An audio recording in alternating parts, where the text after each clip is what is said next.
Aleluias. Diga: eis-me aqui, Senhor. Diga: eis-me aqui, Senhor Jesus, para ser o que o Senhor quer que eu seja. Diga: para ser o que o Senhor quer que eu seja. Amém. Dê um aplauso ao Senhor Jesus. Glória a Deus.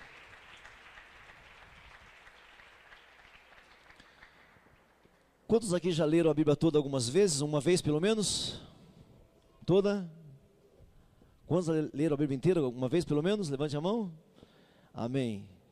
Então você deve se lembrar que essa canção que nós... Pode sentar. Pode sentar. Não vá para outro lugar, por favor, senão para o seu assento. Não vá para outro lugar, senão para a sua cadeira. Se o seu celular aí vai ser usado para ler a Bíblia, ótimo.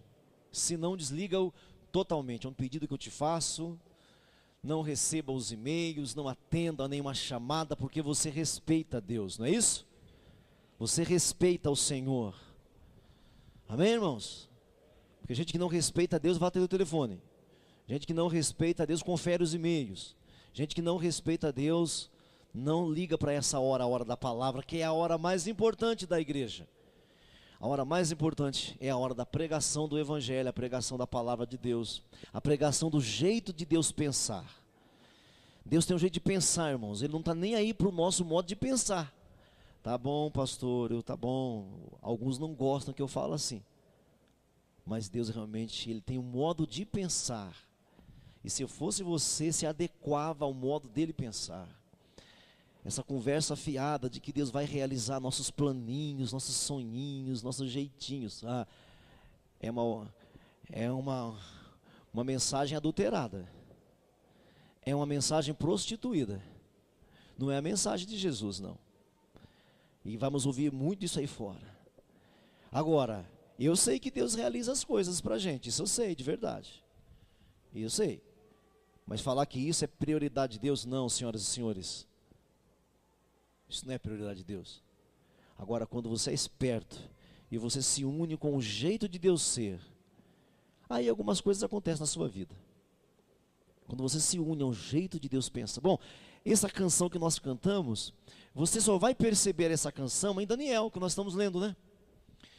Esse reino, o Daniel começou a ver alguma coisa. Antes dele ninguém viu. Ninguém viu. Antes do Daniel, não há nenhuma menção. A menção do reino de Deus lá no céu, do domínio de Deus, de que Deus manda em tudo lá. Mas essa coisa de Deus dominando aqui na terra, o Daniel começa com essa conversa. Daniel começa com essa conversa. Tenho dito para vocês que o tema central do livro do profeta Daniel é a soberania de Deus. É o tema central do livro. É a soberania de Deus. Na verdade, todos os livros apocalípticos têm esse tema. Todos os livros apocalípticos é Deus no controle, Deus no centro, Deus que manda em tudo. E Daniel é um livro apocalíptico. Não sei se você está conseguindo perceber através do nosso estudo. Mas essa ideia do reino de Deus, que tem que se manifestar na terra, começa com Daniel. Lá no capítulo 2 nós já vimos, né? Aquela pedra que foi solta lá da montanha e que dominou toda a terra, e que acabou com a cabeça de ouro, os ombros lá de prata, a cintura de bronze e as pernas de pedra e barro e ferro, que o Daniel falou, aquela pedra é o reino de Deus. Amém? Abra sua Bíblia em Daniel capítulo 3, vamos continuar. Falei para você que num dia, numa quarta-feira, eu apresento o capítulo. Na outra quarta-feira a gente comenta um pouco do capítulo. Então nós apresentamos o capítulo 3 na semana passada. E vamos entrar um pouco mais então hoje. Hoje eu não leio o texto inteiro até o fim. Eu leio um texto e a gente comenta, tá bom? Então no capítulo 3 do profeta Daniel, e o tema que eu disse para esse capítulo 3 é assim: prontos para morrer e não para desobedecer. Lembra desse tema? Olhem para mim, por gentileza, antes de você abrir o texto. Prontos para, diga para mim, prontos para e não para Desobedecer. Desobedecer é a marca do ser humano, viu, irmão? Obedecer é uma força que você faz. Desde que o nosso primeiro pai pecou, a desobediência é a nossa marca, viu, irmão? A desobediência é a marca do humano. É a marca do ser humano, desobediência. O Adão e Eva desobedeceu, esse veneno passou para todos os filhos dele. Então, prontos para morrer e não para desobedecer. É esse o tema do nosso capítulo 3, tudo bem? Vamos ler o texto e a gente vai estar então trabalhando. Capítulo 3, vamos ler do versículo 1 ao versículo 7. É a prova dos jovens aqui no caso. A prova dos amigos de Daniel. E que quero trazer como ensino para nós? A nossa prova. Nós sempre seremos testados, sempre. Não porque Deus quer ver, mas porque você precisa ver. Por que nós somos provados? Para que você se conheça. Para que você saiba quem é você. Capítulo 3, versículo 1, leiamos do versículo 1 ao versículo 7. O rei Nabucodonosor fez uma imagem de ouro que tinha 60 côvados, mais ou menos assim, 30 metros. 30 metros de altura e 6 de largura, mais ou menos 3 metros. É uma estátua muito grande, né? O tamanho de um prédio praticamente. Levantou-a no campo de Dura, lá na província da Babilônia. Então o rei Nabucodonosor mandou ajuntar os sátrapas, os prefeitos, os governadores, os juízes, os tesoureiros, os magistrados, os conselheiros e todos os oficiais das províncias para que viessem à consagração da imagem que o rei Nabucodonosor tinha levantado. Fez uma estátua e chama todo mundo para a consagração. Então se ajuntaram os sátrapas, prefeitos, governadores, juízes, tesoureiros, magistrados, conselheiros e todos os oficiais da província para a consagração da imagem que o rei Nabucodonosor tinha levantado. E estavam em pé diante da imagem que Nabucodonosor tinha levantado. Nisto, o arauto apregoava em alta voz. Um arauto, um apresentador, tipo assim, um apresentador. Ordena-se a vós, bem alto eles falavam, né? Ordena-se a vós outros, ó povos, nações, homens, de todas as línguas, olha só, hein? Para todo mundo. No momento em que ouvirdes o som da trombeta, pífaro, harpa, cítara, saltério, gaita de foles e toda sorte de música, vos prostrareis e adorareis a imagem de ouro que o rei Nabucodonosor levantou. Qualquer que se não prostrar e não adorar será no mesmo instante lançado na fornalha de fogo ardente. Portanto, quando todos os povos ouviram o som da trombeta, do pífaro, da harpa, do cítaro, do saltério, toda sorte de música, se prostraram todo mundo, povos, nações, homens, todas as línguas, e adoraram a imagem de ouro que o rei Nabucodonosor tinha levantado. A prova. O que nós temos aqui então? O teste. Bom, esse Nabucodonosor, ele tinha síndrome de dono do mundo. Ele era realmente dono do mundo, irmãos. Estamos aqui no ano 586, um pouco depois, um pouco mais cedo, desse homem que dominou o mundo. Antes dele foi o Império Assírio, que dominou o mundo inteiro. Esse homem, ele tinha, no capítulo 2, como nós vimos aqui, ele tinha tido um outro sonho, ninguém conseguiu interpretar, ele queria matar todo mundo. Ou falava ou ele matava. Ele tem síndrome de dono do mundo, ele tem síndrome de ser Deus. Não, na visão, no sonho que ele esteve, ele viu uma estátua, e a estátua tinha cabeça de ouro. E o Daniel disse que a cabeça de ouro era quem? Era quem? Era ele. A cabeça de ouro era o rei. Era o rei. E agora a síndrome de dono do mundo dele é tão terrível, é tão flagrante, que ele agora faz uma estátua toda de ouro. De repente ele é meio místico. Ele acreditava que se ele fizesse uma estátua toda de ouro, ele dominaria todo o tempo, por toda a eternidade. Então ele faz uma estátua. Ele já tinha dito que o Deus Daniel era o Deus verdadeiro, mas ele ignorou isso. Esse homem ele tinha toque, eu acho. Ele tinha toque. Ele acordava de manhã de um jeito e dormia de outro jeito. No capítulo 1, 3 anos de vestibular, para ver quem eram os melhores, para trabalhar para ele. No capítulo 2, o homem tem um sonho. Ninguém consegue interpretar o sonho. Ele quer matar, aí vem o Daniel e interpreta. Aí ele fala, não há outro Deus. E agora ele faz uma estátua e quer que todo mundo adore. Ele quer ser adorado. Ele quer ser adorado. Então um teste para ver se realmente os servos de Deus adoram a Deus. Um teste para ver se era assim mesmo. E ele institui uma coisa que nunca houve em todos os tempos. ele institui um negócio chamado fornalha de fogo. Fornalha de fogo. Então, um teste. Você pode falar assim, mas hoje a gente não passa por esse teste. Passa sim. Passa sim. Então, o teste dos 3 jovens é o nosso teste também, é a nossa prova. Em alguns momentos você é desafiado a provar se você confia em Deus mesmo.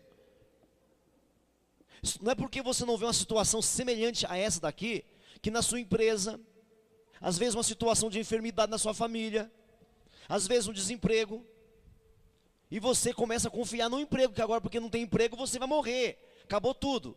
É um teste. É um teste de idolatria. Esse teste todos nós passaremos, você passará e eu passarei o tempo inteiro. Só que é mais delicado. Hoje, com o evangelho se manifestou, esse teste para ver se você serve a Deus mesmo, ele é mais delicado, ele é mais sensível. Mas é preciso que você acorda.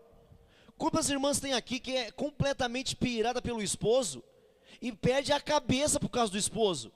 E acha que se o esposo faltar, ela morre, acabou. Mata o pai, mata a mãe por causa do esposo. Ou então ao contrário. Quantos homens eu já vi dentro da igreja perder as estribeiras porque a mulher virou a cabeça. O cara larga Deus, larga a fé, larga tudo. Quantas pessoas perdem o emprego e porque perderam o emprego, larga tudo, deixa tudo e critica a Deus. Nós passamos por esse teste também. É bem verdade que nós passamos por esse teste de uma forma diferente. Depois que Cristo se manifestou, o diabo, ele tem que trabalhar com muito mais delicadeza, para fazer você e eu cairmos nas ciladas. Então é um teste. É um teste aqui, para ver que nós servimos ou não servimos a Deus. Então o teste dos jovens, o teste dos servos de Deus, o meu teste, o seu teste.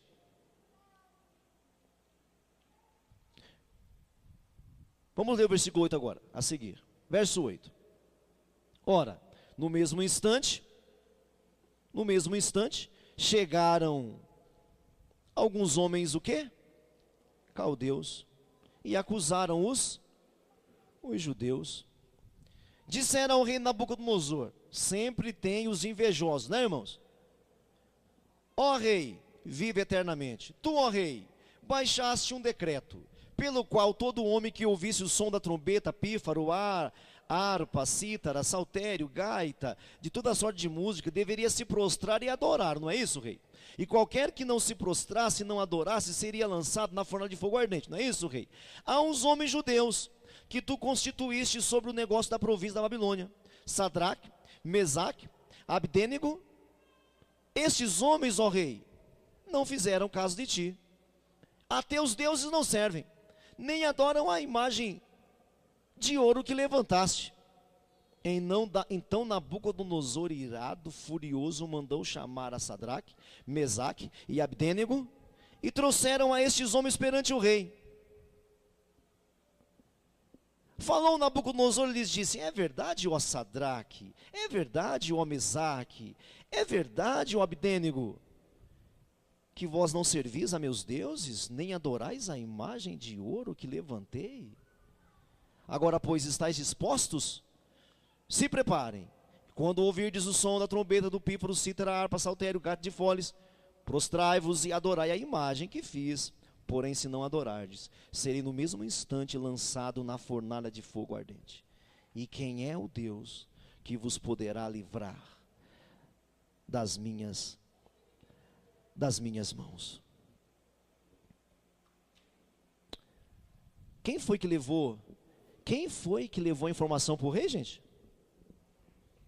Quem? Irmãos, olha para mim, presta atenção. No capítulo 2, quando ninguém pôde interpretar o sonho do rei, o que o rei ia fazer com eles? Fala comigo. Fala mais alto para mim. Então passa a mão no pescoço e fala assim, matá-los. Não foi isso mesmo que está lá? Ninguém conseguiu interpretar o sonho. O rei falou, mata todo mundo. Quem eram esses homens? Os caldeus. Quem é que vai acusar os jovens? Os caldeus. Olha só que interessante isso aqui, meu irmão. os caldeus, os feiticeiros, os magos, movido de inveja. Olha aí no versículo 8, ora, no mesmo instante chegaram alguns caldeus e acusaram os judeus. Ainda vai dizer o nome deles ainda. Então agora nós vamos ver a acusação dos servos de Deus. E qual é a lição para nós? Nós também seremos acusados. Aí, às vezes alguns servos falam assim: se eu soubesse, não tinha feito bem para eles. Se eu soubesse que eles iam me acusar, eu não tinha defendido eles lá atrás. Isso é certo de pensar? Me diga se isso é certo de pensar. Se eu soubesse que eles iam me acusar, que eles iam me expor, que eles iam me caguetar, eu nunca os teria ajudado, eu deixaria o rei matá-los. É assim que um servo pensa? Então na acusação dos jovens, eu aprendo uma lição. Pessoas ingratas têm memória curta, porque eles seriam mortos. Você se lembra que os assassinos saíram para pegá-los e mataram todos eles? Lembra disso, não foi? Os assassinos saíram com a espada na boca, entre os dentes, para matar, porque o rei tinha uma ordem urgente. Pois é, irmãos, gente invejosa, gente ingrata, tem memória curta. Você tem memória curta, meu irmão? Porque assim, a gente faz tanto bem para as pessoas, não é assim? Mas basta um errinho que você comete, ninguém se lembra mais. Mas é assim o servo de Deus mesmo, meu irmão. É assim mesmo. É assim que nós seremos acusados, viu, irmão? Nós não somos islâmicos, não. Os islâmicos perseguem os inimigos. Os cristãos amam os inimigos. Amém, igreja? As religiões estranhas perseguem os inimigos. Cristãos não. Cristãos não perseguem inimigos. Cristãos até têm inimigos, tem sim, senhora. Não que ele os elege, mas porque são inimigos do cristão. Mas o cristão não persegue inimigo. A Bíblia, Jesus mandou amar os inimigos, amar a acusação. Eles queriam destruir o concorrente, porque os meninos ficaram famosos depois da interpretação de Daniel. Eles ficaram famosos, eles foram colocados como responsáveis sobre cidades, governadores. Agora que o rei inventou uma lei aí, eles aproveitaram que os meninos não adoraram a imagem. A outra lição aqui que a gente aprende: a fidelidade é inegociável, irmão. Fidelidade é inegociável. Você é fiel e ponto. Diga para o seu vizinho: você é fiel, mesmo que te acusem. Diga: você é fiel. Diga: e ponto final. Se houver fornalha, você vai negociar? Hein, irmão? Se houver fornalha, você vai negociar? Se houver cova, você vai negociar? E se você perder a promoção, você vai negociar? Se você perder amigos, você vai negociar? Se você perder o emprego, vai negociar? Me diga sim ou não. Você vai ser acusado, mas não vai negociar. Se alguém disser para você: tem fornalha, o que você vai dizer? Muito bem, eis-me aqui. Eu não vou orar para que venha a fornalha, certo, irmão? Eu não vou orar. Mas se vier a fornalha, irmão, eis-me aqui. Eu não vou negociar. Olha o que alguns cristãos fazem: pô, Deus, qual é Deus? Olha eu aí, firmão, e o Senhor permitiu isso. Ei, quem é você? Uma prova para os jovens e acusação para os jovens. Uma acusação para eles. Então, não negocie. Haverá concorrência mesmo. Você busca o que em primeiro lugar? O reino de Deus ou o seu reino? O que vem em primeiro lugar? Agora veja bem, irmãos, eles fizeram alguma coisa ruim? Me diga sim ou não. Eles xingaram alguma autoridade? Não. Eles não fizeram nada de ruim. Nada de ruim. Qual é a outra lição para nós triste? É que você não precisa fazer coisa ruim para ser acusado, viu, irmão? Isso é ser evangélico, viu, irmão? Você não tem que fazer nada ruim, não. Mas eu fiz tudo certinho. Tudo bem, está certo, está ótimo. Eles não fizeram nada de errado, estavam obedecendo o rei direitinho, governando as cidades que foi mandado, tudo em ordem, sem problema. Não roubou ninguém, não matou ninguém, não xingou ninguém. E estão sendo testados. Então essa ideia de que a gente só é testado se pisa na bola, não, não é não. Não é não, não é não. Não é bem assim não. Vamos ver agora a firmeza do jovem. Então o teste dos jovens, a acusação dos jovens, a firmeza dos jovens. Vamos ler de novo do 15 para frente. Verso 15. Agora, pois, estáis dispostos, e quando ouvirdes o som da trombeta, diz o rei, do pífaro, da cítara, da harpa, do saltério, da gaita de foles, prostrai-vos e adorai a imagem que fiz.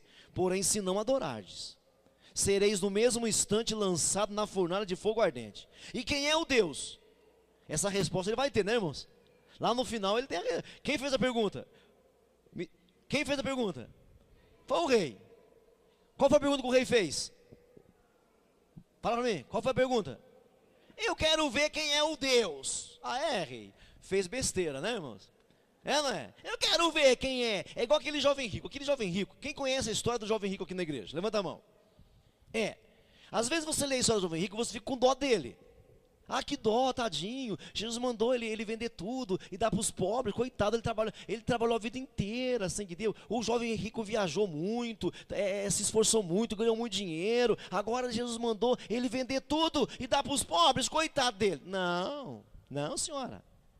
Se você ler como começou a história, o texto diz assim, ó: e um certo jovem rico aproximou-se de Jesus, ele disse. Jesus não foi atrás de ninguém não, senhora. Não, senhor. O jovem se aproximou dele e falou assim: Senhor Jesus, o que eu tenho que fazer para ter a vida eterna? Você entendeu? Quem perguntou? Irmãos, se você não quer uma resposta, não faça pergunta, irmão.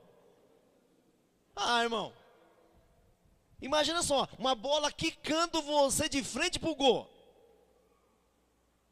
O cara chegou todo cheio de si. O que eu tenho que fazer para herdar a vida eterna? O que eu tenho que fazer? Jesus olhou para a carinha dele e falou assim: sabe os mandamentos? Isso, o jovem estufou o peitão e falou assim: tenho guardado tudo, faço tudo, desde a minha.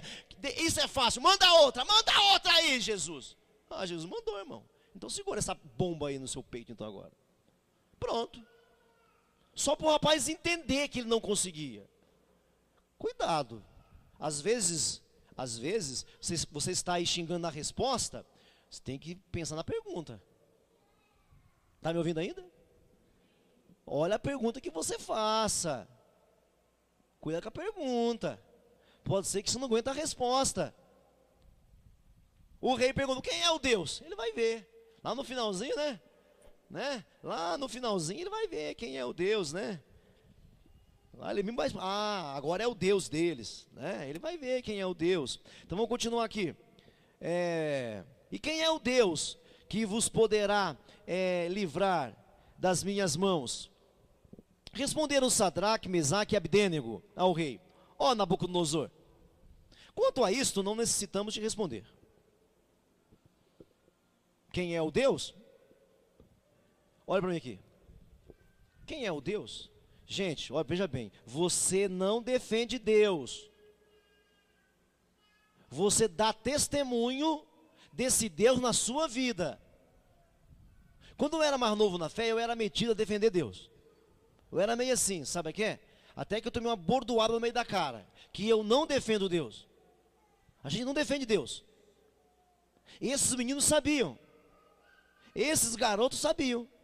Com relação a isso, responderam Sadraque, Mesaque e Abdênego: ó Nabucodonosor, quanto a isso não necessitamos de responder. Se o nosso Deus a quem servimos quer livrar-nos, Ele nos livrará da fornalha de fogo e das tuas mãos.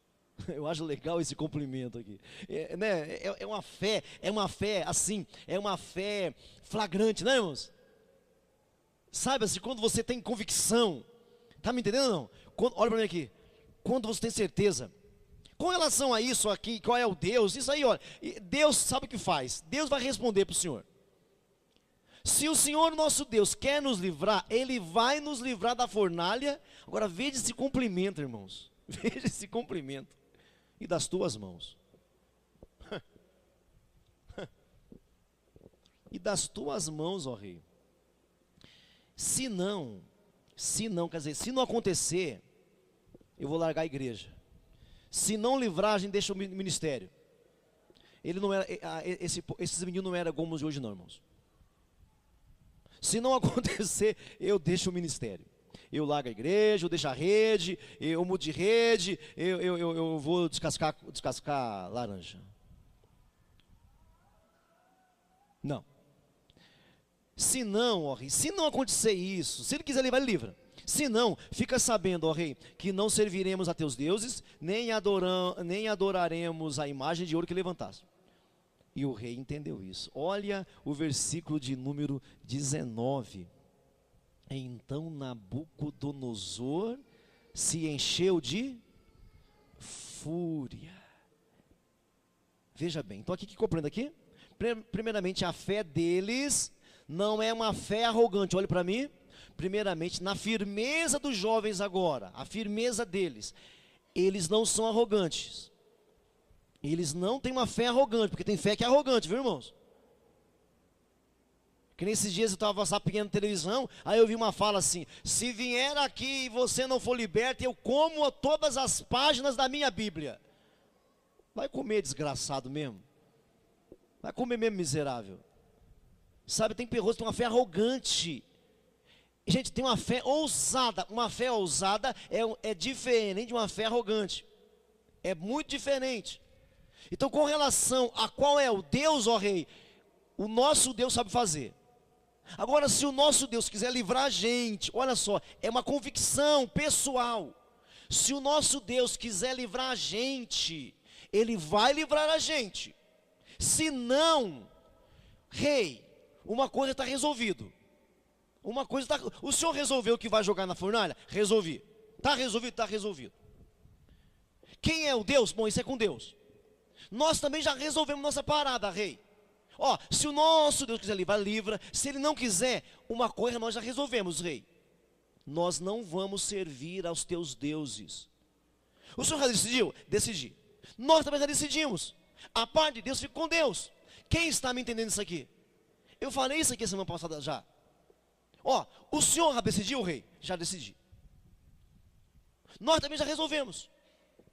Se o nosso Deus quiser livrar, muito bem. Se Ele não quiser livrar, nós já decidimos. Olha para o seu vizinho. Olha para o seu vizinho e fala assim: irmão, você está decidido a servir a Deus? Em qualquer situação? Diga, você está decidido, irmão? Porque é impressionante que uma simples dor de barriga tira a gente da igreja, irmão. E ainda tem uma desculpa. Ainda tem uma desculpa. Deus não quer sacrifício. Bom, o rei decidiu. Os jovens também decidiram. Faz o que tem que ser feito. Então não é uma fé arrogante.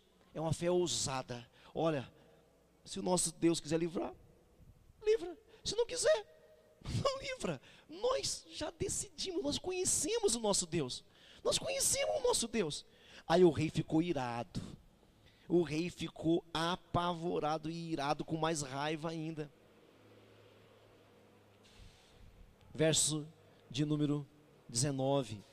Então Nabucodonosor se encheu de fúria e, transtornado o seu rosto contra Sadraque, Mesaque e Abdênego, ordenou que se acendesse a fornalha. O que, gente? Quando você perde o controle da situação, você faz asneira. Não é assim? Quem aqui já fez bobagens? Eu já fiz muita bobagem. É impressionante, né? Quando a gente fica nervoso, né? Até os cachorros são mais sábios que a gente, não é, irmão? Não teve coisa que você fez que você falou assim: caramba, por que eu fiz isso? Pois na hora da fúria... Gente, vem cá, a fornalha estava acesa? Estava ou não estava? Estava acesa. A fornalha estava acesa. Até onde eu sei, Sadraque, Mesaque e Abdênego não era de papel, não era de ferro, era de carne e osso. Irmão, qual a necessidade de aquecer mais 7 vezes? Irmão, fala a verdade, irmão. Qual a necessidade? É que o homem está furioso. Ninguém fazia Nabucodonosor ficar furioso. Mas quando ele viu a fé dos meninos, porque a nossa fé é para ser vista, viu, irmão? A sua fé é para ser vista, viu, irmão? Quando ele viu a ousadia com que eles falavam, o bicho pegou. Podemos até falar que Nabucodonosor ficou endemoniado, irmão. 7 vezes mais do que costumava fazer. Então, quando a gente fica fora de si, a gente faz bobagens. E quando a gente faz bobagem, meu irmão, geralmente alguém paga o pato. Não paga, irmão? Às vezes nossa esposa, né, irmão? Às vezes nossos filhos pagam o pato. Às vezes um amigo. Quando a gente fica fora da gente mesmo, a gente faz bobagem. Quem pagou o pato aqui, quem foi? Os soldados. Olha lá. Verso 20, ordenou aos homens mais poderosos que estavam no seu exército, que amarrassem Sadraque, Mesaque e Abdênego, e os lançassem na fornalha de fogo ardente. Então estes homens foram atados com seus mantos, suas túnicas, seus chapéus, suas outras roupas, e foram lançados na fornalha sob maneira acesa. Porque a palavra do rei era urgente, o cara estava irado. E a fornalha estava sob maneira acesa, e as chamas do fogo mataram quem, gente? Sadraque. Hein? Mataram Mesaque. Abdênego. Mataram quem? Os 3 homens poderosos. Olha só. Quem saiu perdendo? O Sadraque, o Mesaque, o Abdênego ou o rei? O cara pegou os 3 homens mais fortes. Imagina esses homens na guerra. Imagina esses 3 homens mais fortes do império dele. Quando a gente perde o controle, presta atenção, olha para cá. Quando a gente não é guiado pelo Espírito Santo, quando a gente não é guiado pela vontade de Deus, quando a gente não é guiado pelo jeito de Deus agir, geralmente a gente faz besteira, a gente perde coisas, a gente tem prejuízo. O rei perdeu. Os 3 homens mais poderosos do reino dele morreu. Ele aqueceu a fornalha 7 vezes, mas não precisava. Não precisava. Então a firmeza desses jovens faz com que o rei fique transtornado. Versículo de número 23 agora. A libertação. Estes 3 homens, Sadraque, Mesaque e Abdênego, caíram atados dentro da fornalha sob maneira acesa. Eles caíram lá dentro? E os 3 morreram? Morreram? Quem tinha morrido? Os soldados. Irmãos, só em cair dentro da fornalha estava bom demais. Só em cair dentro da fornalha estava bom demais. Eles caíram lá dentro. Quando você confia em Deus, gente, olha para cá. Quando você confia no Senhor, Deus usa aquilo que é para te matar, para te libertar. O fogo deveria matá-los, não deveria matá-los? Sim ou não? Presta nisso aqui. O fogo deveria matá-los? O fogo matou-os? O fogo matou-os? O fogo fez o quê? Veja comigo aí. Caíram atados dentro da fornalha sob maneira acesa. Então o rei Nabucodonosor se espantou e se levantou depressa e disse aos seus conselheiros: não lançamos nós 3 homens amarrados dentro do fogo? Responderam ao rei: é verdade. Tornou ele e disse: eu porém vejo 4 homens o quê? 4 homens o quê? O fogo era para queimá-los? O fogo fez o quê? Só queimou as cordas que estavam amarrando. Quando você confia no Senhor, verdade, aquilo que é para te destruir, não vai te destruir. O fogo era para queimá-los. Não, o fogo não vai queimar os meus servos. O fogo vai soltar os meus servos. E era para eles fazer o que mais? Gritar e gemer, não era? Não era para gritar: está queimando, está muito quente, não é assim? O que eles vão fazer? Olha lá.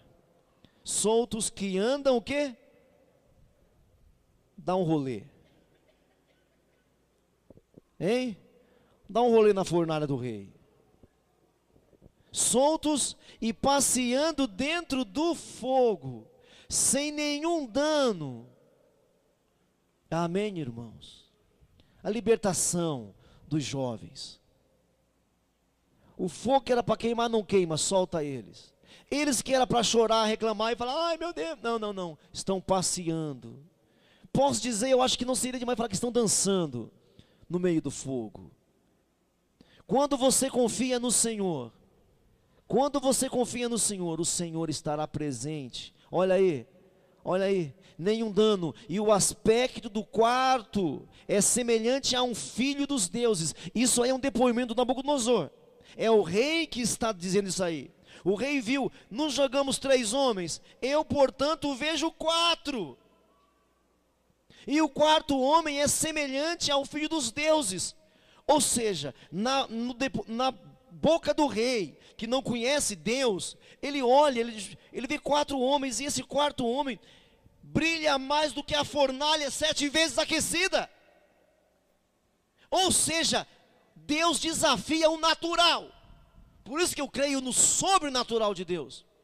Mas lembre-se, se não acontecesse assim, eles confiaram no Senhor, sim ou não? Se não acontecesse assim, meus irmãos, se não acontecesse dessa maneira, eles confiaram no Senhor. Verso 26, então chegou Nabucodonosor à porta da fornalha, sobremaneira acesa, e falou e disse, Sadraque, Mesaque, Abdênego, servos dos Deus Altíssimos, saí e vinde. Então Sadraque, Mesaque e Abdênego saíram do meio do fogo, ajuntaram-se os sátrapas, prefeitos, governadores, conselheiros do rei, e viram que o fogo não teve poder algum sobre os corpos destes homens, nem foram chamuscados os cabelos da sua cabeça. Eles foram examinar os cabelos deles, foram examinar, nem os seus mantos mudaram, nem cheiro de fogo passara sobre eles. Falou Nabucodonosor e disse, bendito seja o Deus de Sadraque, Mesaque e Abdênego. Ele não tinha perguntado qual é o Deus? Hein, irmãos? Então, olha, o teste dos jovens, a acusação dos jovens, a firmeza dos jovens, a libertação dos jovens, e agora a promoção deles, a promoção dos jovens. Versículo, vamos ler de novo, 27. Ajuntaram-se todos os sátrapas, prefeitos, governadores, conselheiros, e viram que o fogo não teve poder algum sobre os corpos destes homens, nem foram chamuscados os cabelos da sua cabeça, nem os seus mantos se mudaram, nem cheiro de fogo passara sobre eles. Falou Nabucodonosor e disse, bendito seja o Deus de Sadraque, Mesaque e Abdênego, que enviou seu anjo e livrou os seus servos que confiaram nele, pois não quiseram cumprir a palavra do rei, preferindo entregar seu corpo a servirem e adorarem a qualquer outro Deus, senão o seu Deus. Irmãos, você acha que isso aqui é lenda? Daniel é um livro apocalíptico, para tempos de crises, para tempos difíceis.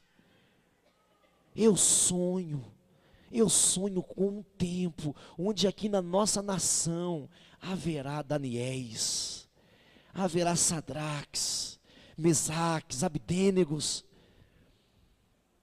que não temerão, que honrarão o seu Deus, que se santificarão em prol do reino de Deus. Eu sonho com um dia onde o nosso casamento será visto, e seremos perguntados, como é que você faz, como é que funciona? E aí então nós vemos a promoção. Verso 29, portanto, faço um decreto, pelo qual todo o povo, nação, língua, que disser blasfêmia contra Deus de Sadraque, de Mesaque e Abdênego, seja despedaçado, e as suas casas sejam feitas em monturo, porque não há outro Deus que possa livrar como este, melhor dizendo, não há. Ele não tinha perguntado quem é o Deus, ele mesmo responde, não há outro que possa libertar como esse. Então fez prosperar a Sadraque, Mesaque e Abdênego na província da Babilônia. Você honra a Deus, Deus honra você. Isso é verdade. Você honra a Deus, pode ter certeza, Deus honra você. Agora veja que honraria que você quer. Se é honraria para envergonhar, se é para pisar nas pessoas, vê que honraria. Mas quando você honra a Deus, Deus honra você. Quando você é fiel a Deus, o próprio Deus é exaltado. Às vezes, muitos de nós queremos glorificar a Deus, queremos exaltar a Deus, mas o nosso procedimento envergonha a Deus. Na empresa onde a gente trabalha, na escola onde a gente estuda, no nosso namoro e casamento. Glorificado seja o teu nome, Senhor. Glorificado com a boca, com a mão. Mas na nossa vida não glorificamos. Eu acho certo quando a pastora fala assim. Ela vem aqui, de vez em quando ela fala. Quando aparece alguém para mim, diz assim, que eu não consigo. Todo mundo me persegue. Persegue porque você é frouxa. Palavra da pastora. Tem sofrendo, estou assim, estou aqui frouxo. Que quando você é um servo de Deus, Deus vai batalhar por você. É que às vezes você não se dá o respeito, não honra a Deus de verdade. É que essa doença, essa enfermidade, essa infecção, isso, aquilo. Qualquer coisa faz beicinho, fica de biquinho. É uma geração complicada que nós vivemos, gente. Só quer mingau, só quer beber com canudinho.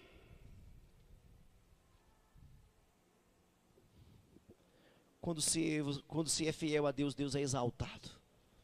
Quando você é fiel, você fica firme, você aguenta acusação, você não levanta falso contra ninguém, deixa de perseguir, dá testemunho, dá um testemunho, porque Deus não precisa de defensores, Deus precisa de um testemunho, de um homem e de uma mulher, que dá testemunho. Então quando você é fiel a Deus, você é firme, você aguenta acusação, aguenta a prova, aguenta o teste, Deus vai ser honrado. Deus vai ser honrado.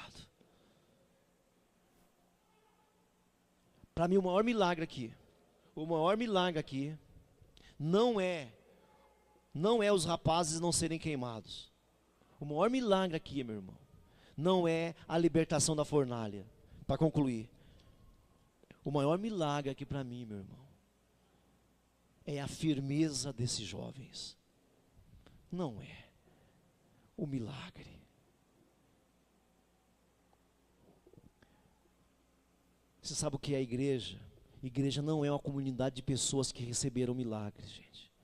Porque a multidão recebeu milagre e crucificaram Jesus. Um povo de Deus não é um povo que recebeu milagre. Um povo de Deus, uma igreja de Deus é um povo, é um grupo de pessoas que sabe quem Deus é, que conhece Deus de andar com Ele, que sabe quem é Deus, que possa dizer, se Deus quiser me livrar, eu ficarei firme, se Ele não quiser me livrar, eu ficarei firme. Isso que é a igreja, porque viram Deus, não com esses olhos, mas com esse coração. O maior milagre não é eles serem libertos da fornalha, senhoras e senhores. O maior milagre para mim aqui é eles disserem, se Deus livrar, tá bom, se Deus não livrar, tá ótimo. Para mim esse que é o milagre, porque é isso que falta hoje. É isso que falta hoje, que se Deus não fizer isso, não fizer aquilo, eu largo isso, eu largo aquilo, eu reclamo e pá. Meu irmão, o maior milagre não é eles saírem da fornalha prontos para morrer e não para desobedecer. Porque você pode não morrer e comparecer um dia perante o juízo. Você pode não morrer, não obedecer, e aí comparecer perante o juiz eterno, e aí morrerá eternamente. Eu prefiro morrer agora, matar o meu corpo e eu comparecer perante o juízo eterno, ele disser assim: aparta, venha para cá, meu filho, entra no gozo do teu Senhor, venha e se aproprie daquilo que está preparado para você. Esses que podem matar o nosso corpo não deveria abalar a gente. Esses que podem matar o seu corpo não deveria abalar você. Prontos para morrer, nunca para desobedecer. Prontos para morrer e não para ser rebelde. Prontos para morrer. Se quiser me livrar, livra. Se não quiser me livrar, cumpra-se em mim a tua vontade, Senhor. Curva a sua cabeça, feche os seus olhos. Curva a sua cabeça. Então o rei fez prosperar a Sadraque, Mesaque e Abdênego na província da Babilônia. Então o rei Nabucodonosor fez prosperar a Sadraque, a Mesaque e a Abdênego na província da Babilônia. Curva a sua cabeça, feche os seus olhos. Eu gostaria que você levantasse a sua voz. Eu gostaria que por um momento você levantasse a sua voz e segundo o que você ouviu, você orasse. Segundo a palavra do Senhor que veio no teu peito, gostaria que você orasse. Pode ser que tenha alguém aqui sendo acusado, sendo testado, acusado por alguém, testado.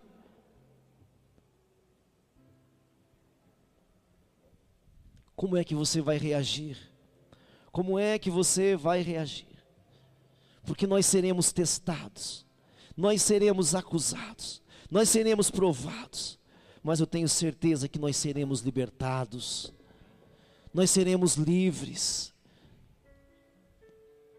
prontos para morrer e não para desobedecer.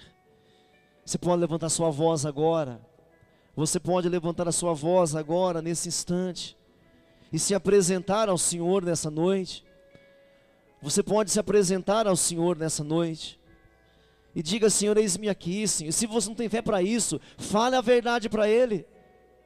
Se você não tem a coragem desses 3 jovens, fala para Ele: ó, meu Senhor, eu achei linda essa história, mas eu não tenho essa coragem que eles têm. Fala para Jesus, meu irmão: eu não tenho essa firmeza que eles têm, eu não tenho essa coragem que eles têm, mas eu quero ter. Levanta a sua voz e diga ao Senhor: